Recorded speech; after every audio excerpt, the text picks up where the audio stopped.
സ്ഥാനാർത്ഥിക്കൊപ്പം നിങ്ങൾക്കായി സമർപ്പിക്കുന്നത് doctor Mohandas speciality clinic, Kunnamkulam road, Ottupara, Vadakkanchery. ന്യൂസിന്റെ സ്ഥാനാർത്ഥിക്കൊപ്പം എന്ന പരിപാടിയിലേക്ക് എല്ലാവർക്കും സ്വാഗതം. ഞാനിപ്പോൾ നിൽക്കുന്നത് നഗരസഭയിലെ മാരാത്തുകുന്ന് ഡിവിഷനിലെ സ്ഥാനാർത്ഥിയായ ഷീല മോഹന്റെ ഒപ്പമാണ്. നമസ്കാരം മാഡം. നമസ്കാരം. സഖാവ് ഷീല മോഹൻ ഈ ഡിവിഷനിൽ ഇത് 2ാം തവണയാണ് നമ്മൾ ജനവിധി തേടുന്നത്. ഈ ഇപ്പോഴത്തെ ട്രെൻഡ് എങ്ങനെയാണ്? തീർച്ചയായിട്ടും നല്ലൊരു തരംഗമാണ് നമുക്ക് കാണാൻ സാധിക്കുന്നത്. നമ്മുടെ ഡിവിഷൻ വിഭജനം കഴിഞ്ഞിട്ടുണ്ടെങ്കിലും നമ്മള് എല്ലാ വീടുകളിലും ആളുകൾക്കൊക്കെ തന്നെ എന്നെ ഒരുവിധം ആളുകൾക്ക് അറിയാം. എന്നാലും നമ്മൾ കയറി ചെല്ലുമ്പോൾ അവർക്ക് ഒരുപാട് സന്തോഷം. തീർച്ചയായിട്ടും ഇനിയും നമ്മുടെ LDF തന്നെ നമ്മുടെ നഗരസഭ ഭരിക്കണം എന്നാണ് അവരുടെ ആഗ്രഹം. അപ്പോൾ നമ്മൾ ഇനിയിപ്പോൾ വോട്ട് ചോദിക്കാൻ പോകുന്നത് മറ്റേ നഗരസഭയുടെ വികസന തുടർച്ചയായിട്ടാണോ, എങ്ങനെയാണ് ഇപ്പോൾ അതിൻ്റെ? തീർച്ചയായിട്ടും അത് നമ്മൾ പറയുന്നുണ്ട് ഓരോ വീടുകളിലും ചെല്ലുമ്പോൾ. നമുക്ക് എല്ലാവർക്കും അറിയാലോ, നമ്മുടെ നഗരസഭ വന്നിട്ട് വെറും 10 വർഷം മാത്രമാണ് പ്രായമായിട്ടുള്ളൂ. 100-150 വർഷമുള്ള നഗരസഭയോട് കിടപിടിച്ച് നമ്മൾ 1ാം സ്ഥാനത്ത് എത്തിയ ഒരു നഗരസഭയാണ്. ഏറെ അഭിമാനത്തോടു കൂടിയാണ് ഞാൻ ഇത് പറയുന്നത്. കാരണം ആദ്യമായിട്ടൊരു കൗൺസിലർ ആവുകയും അതില് വൈസ് ചെയർപേഴ്സണായി സ്ഥാനമേറ്റ് ആ വികസന പ്രവർത്തനങ്ങളിലെല്ലാം തന്നെ ചെയർമാനോടൊപ്പം ചേർന്ന് പ്രവർത്തിച്ച ഒരു നഗരസഭയ്ക്ക് ഇത്രയും അംഗീകാരം കിട്ടുക എന്ന് പറയുമ്പോൾ അത് നമുക്കൊരു ഞങ്ങളുടെയും കൂടിയും ഒരു ഭാഗ്യമായിട്ട് കണക്കാക്കുന്നു.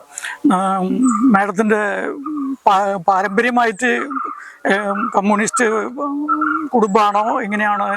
അതെ, ഞാൻ പാരമ്പര്യമായിട്ട് കമ്മ്യൂണിസ്റ്റ് കുടുംബമാണ്. 1964 നമ്മുടെ പാർട്ടി പിളർന്നപ്പോൾ എൻ്റെ അച്ഛൻ അളകപ്പനഗർ നൂൽക്കമ്പനിയിലാണ് വർക്ക് ചെയ്തിട്ടുണ്ടായിരുന്നത്.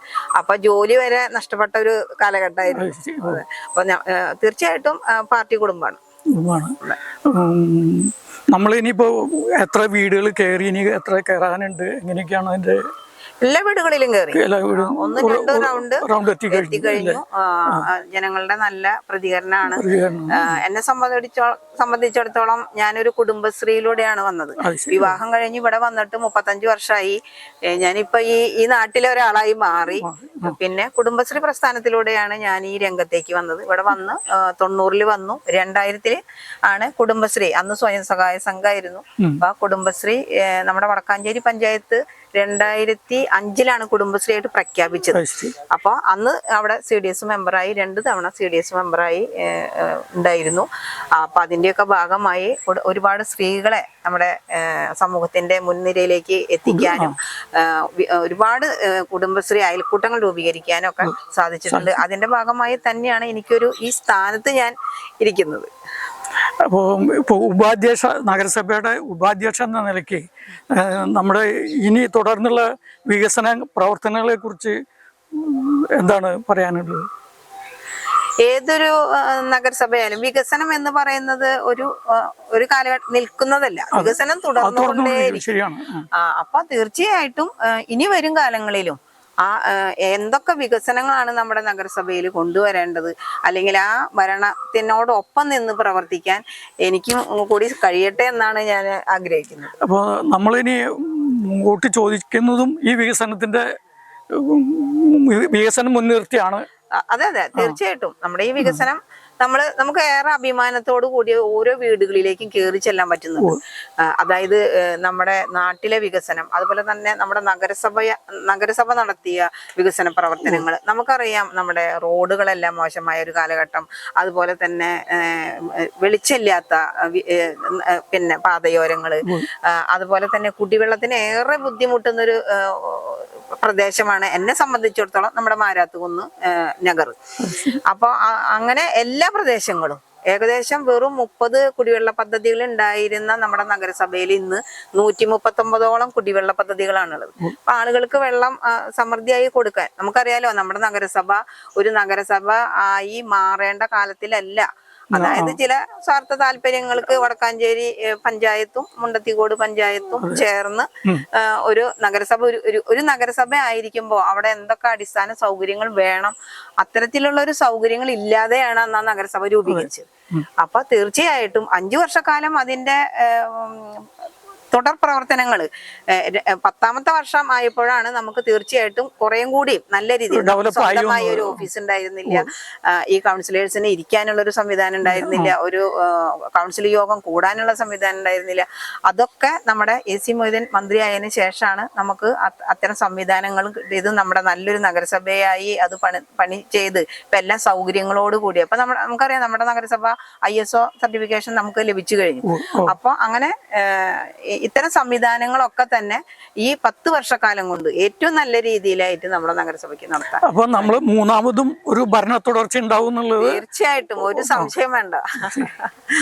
മൂന്നാമതും ഭരണ തുടർച്ച ഉണ്ടാവും എന്ന് തന്നെയാണ്. അപ്പൊ സഖാവിന്റെ വീട്ടുകാരുടെ സപ്പോർട്ട് എങ്ങനെയാണ്? ഇങ്ങനെ ജനപ്രതിനിധിയായിട്ട് നിൽക്കുമ്പോൾ ഉള്ള പ്രവർത്തനത്തിന് അവരുടെ ഒരു സപ്പോർട്ട് ഉണ്ടോ? എങ്ങനെയാണ് കാര്യങ്ങൾ? തീർച്ചയായിട്ടും എന്റെ വീട്ടിൽ എന്ന് പറഞ്ഞാൽ എന്റെ ഭർത്താവുണ്ട്, അമ്മയുണ്ട്, ഞങ്ങൾ 3 പേരാണ് ഉള്ളത്. ഞങ്ങൾക്ക് കുട്ടികളില്ല. അപ്പൊ അതുകൊണ്ട് തന്നെ നമുക്ക് ഫ്രീ ആയിട്ട് മുഴുവൻ സമയം നമുക്ക് പൊതുപ്രവർത്തന രംഗത്തേക്ക് പോകാൻ ഭർത്താവിന്റെ പൂർണ്ണ സപ്പോർട്ട് ഉണ്ട്. അല്ലാതെ നമുക്ക് അങ്ങനെ പോകാൻ പറ്റില്ലല്ലോ. അമ്മയാണെങ്കിലും, അതായത് ജനങ്ങളെ സഹായിക്കാൻ എന്ന് പറഞ്ഞാൽ ഭർത്താവാണെങ്കിലും അമ്മയാണെങ്കിലും അവര് ഞാനിങ്ങനെ ഈ വീട്ടിൽ വന്ന് ഇങ്ങനെ ഓരോ കാര്യങ്ങൾ പറയുമ്പോൾ അവര് പൂർണ്ണമായി നമ്മുടെ അങ്ങനെ ഒരു ജനപ്രതിനിധി എന്ന നിലയിൽ എല്ലാവരും നല്ല അഭിപ്രായമല്ല, നമുക്ക് പല എന്താ പറയാ പല പ്രശ്നങ്ങളും വരും. അത് നേരിടുമ്പോഴൊക്കെ തന്നെ ഭർത്താവും അമ്മയും എനിക്ക് പൂർണ്ണ സപ്പോർട്ടാണ്.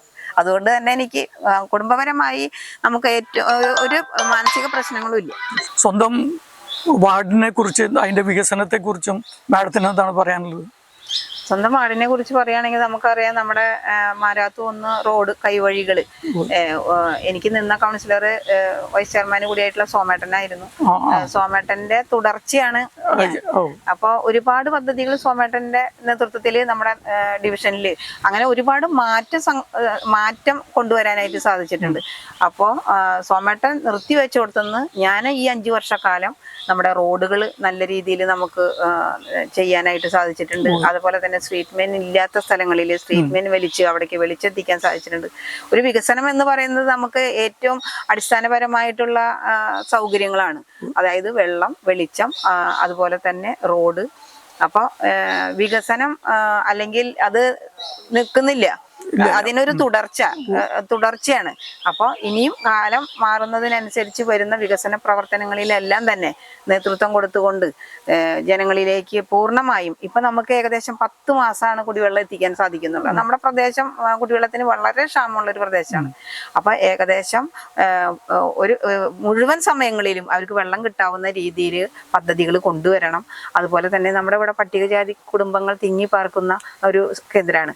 അപ്പൊ അവർക്കൊരു വീട്ടിലൊരു മരണോ അല്ലെങ്കിൽ ഒരു വിവാഹമോ ഒക്കെ ഉണ്ടാവുമ്പോൾ നമ്മള് പുറമെ നമ്മള് ഹാള് ബുക്ക് ചെയ്യും, അല്ലെങ്കിൽ അവിടെ അവർക്ക് ആ പൈസ ഒന്നും താങ്ങാൻ പറ്റാത്തത്.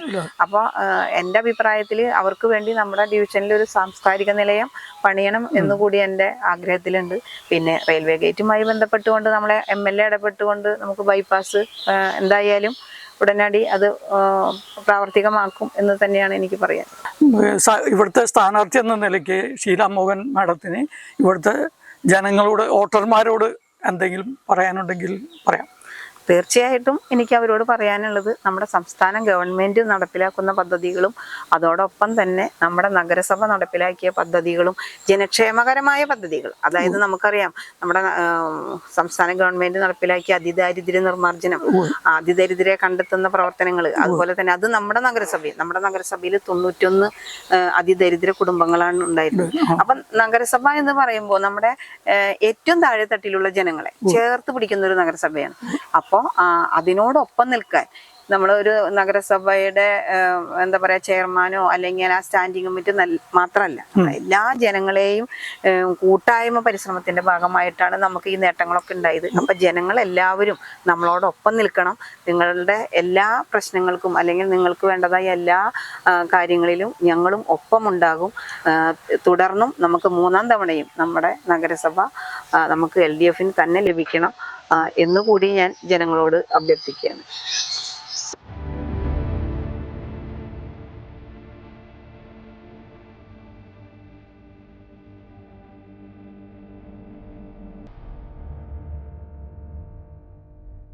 സ്ഥാനാർത്ഥിക്കൊപ്പം നിങ്ങൾക്കായി സമർപ്പിക്കുന്നത് doctor Mohandas speciality clinic, Kunnamkulam road, Ottupara, Vadakkanchery.